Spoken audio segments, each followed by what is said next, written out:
মুহাম্মাদ সাল্লাল্লাহু আলাইহি ওয়াসাল্লাম এর বিভিন্ন নাম ও উপাধি ছিল যেগুলি মুসলমানরা সম্মানের সাথে ব্যবহার করে থাকেন। তার নাম এবং উপাধিগুলি নিম্নরূপ। নাম: মুহাম্মাদ। পূর্ণ নাম: মুহাম্মদ ইবনে আবদুল্লাহ।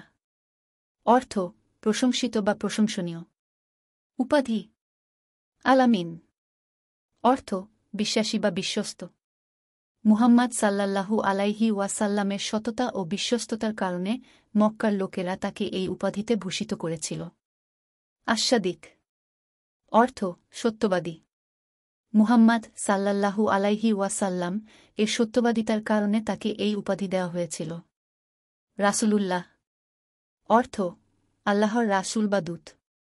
আল্লাহর পক্ষ থেকে প্রেরিত নবী হিসেবে তার এই উপাধি ছিল। নবিয়ুল্লাহ। অর্থ: আল্লাহর নবী। আল্লাহর প্রেরিত নবী হিসেবে তার এই উপাধি ছিল। খাতামুন নাবিয়্যিন। অর্থ: নবীদের শেষ নবী। ইসলামে বিশ্বাস করা হয় যে মুহাম্মাদ সাল্লাল্লাহু আলাইহি ওয়াসাল্লাম আল্লাহর প্রেরিত শেষ নবী। আবুল কাসিম। অর্থ: কাসিমের পিতা। মুহাম্মাদ সাল্লাল্লাহু আলাইহি ওয়াসাল্লাম এর প্রথম পুত্র কাসিমের নামানুসারে এই উপাধি। আল মুস্তাফা। অর্থ: নির্বাচিত বা বেছে নেওয়া।